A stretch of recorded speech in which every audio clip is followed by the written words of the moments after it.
Hi everyone, welcome to this third video in our short tutorial series on 2D game design. In the last video, we got our game thread up and running. Okay. Now remember, the reason that we're using a thread in this project is because it allows us to control the game. We can start the game when we want, and later we will hopefully be able to stop the game. Remember, if we want to use a thread in our project, we need to implement the runnable class. And the runnable class says, if you want to use me, you're going to have to code the run method. Okay, so that's what we're doing here. So let's ask ourselves what we need to do inside the game loop. What we want to do is update the Mario characters. We've got two of them. We've got Mario and Luigi. And we want to repaint the game panel. So when I say update, we're going to change their X and Y coordinates to make them look like they're jumping. And then we're going to use that information to repaint the game panel. Okay, so we get the visual of what's happening. So to do this, I'm going to be calling a function called update, which I'm going to design in a minute. As you can see, there's a red line there. I haven't designed this yet. And we're going to also design a method called repaint. And as you can see, wait a minute, there's not a red line. What's going on? So here's another slightly confusing thing about how this graphics environment that we're using, this SWING and AWT environment, works in Java.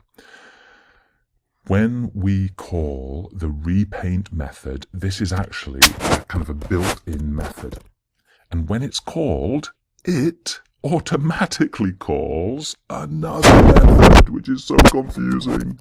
I don't know why. Don't blame me. I didn't design this.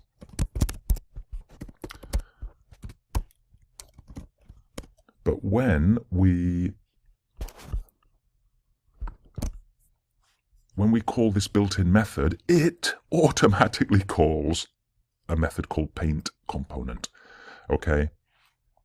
And this is the method that we will be coding to repaint the game panel after we've updated the Mario characters.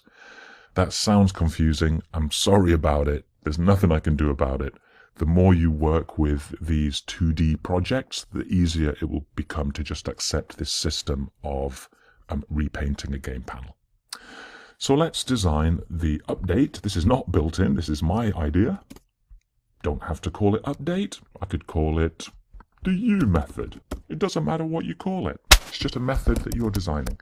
I'm going to call it the update method.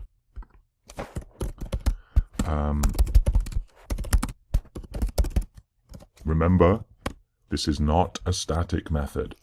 The only way we can call the update method is if we have a game panel object in existence. Okay? So it's not static. Now then, when we update, firstly we want to update Mario, change his XY location, and get him to look at his own health. We want to update Luigi. And then we want to check if there's a winner. If there is a winner, all we're going to do is assign null to the game thread. That will hopefully stop the game. That's why we're using a thread, because we can control it. We can control how the game starts and stops. Okay, so let's update Mario. How do we update Mario again? I can't remember. Let's go to the Mario class and see what we can do. To change his X coordinate, I need to call a mutator method, and it takes an integer as a parameter. So it updates Mario's X. And we do the same for Y. And we also want Mario to check if his new position results in his health being decremented. So we will be calling the setHealth method after we've set X and Y. We'll then call that, and Mario can decide if he needs to update his health. So let's go back into the game panel. How are we going to give a new coordinate to Mario? Let's just create a random number. The game panel is 400 by 400. We want Mario to sometimes jump off the grid. So let's say the range is maybe -50 to 450, something like that. How do we do a range of -50 to 450? Let's go to 500.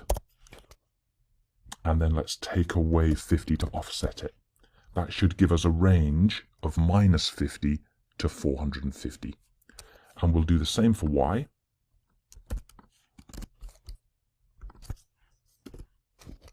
And then we'll update Mario. Mario.setX, we'll take that X value, Mario.setY, we'll take the Y value, and then we'll ask Mario to check his health. Bringo! Okay, now we need to do exactly the same for Luigi. Oh my goodness. This is just reusable code, guys. What an inefficient way of doing this. What I should do is design a new method which updates a character.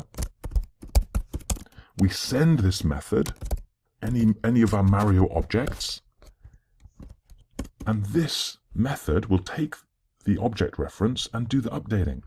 So let's take all that, stick it in here.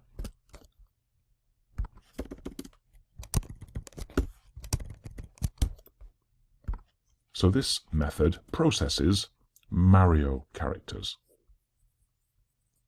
And when we update Mario, let's just call the method and send it our Mario reference. And when we want to update Luigi, we call the same method and we update Luigi. There's a more efficient way of doing it. And then we're going to check if there's a winner. What are we going to do here? We're going to call a function called checkWinner. Let's just design that very quickly. Another idea has just come to mind, by the way.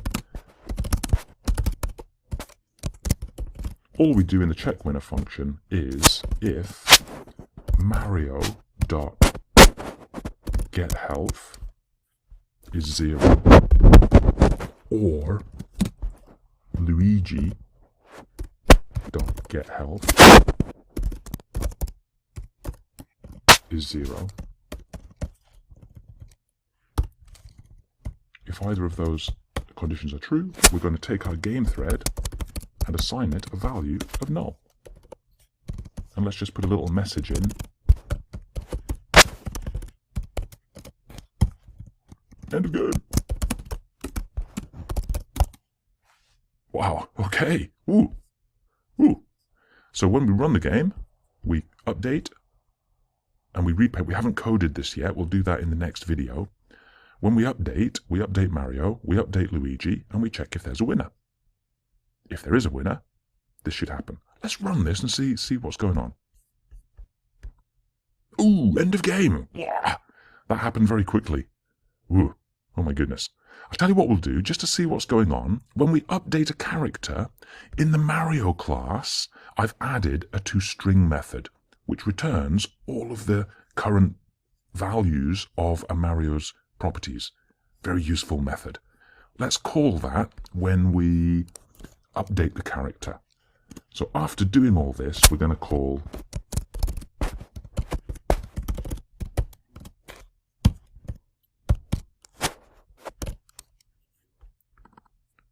and let's run and just see if things are working as expected. Whee!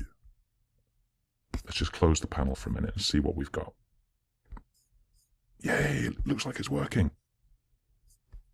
At the end of this, Luigi's health was 0 and Mario still had 2. So it looks like Mario's the winner. End of game. Ooh, it's working.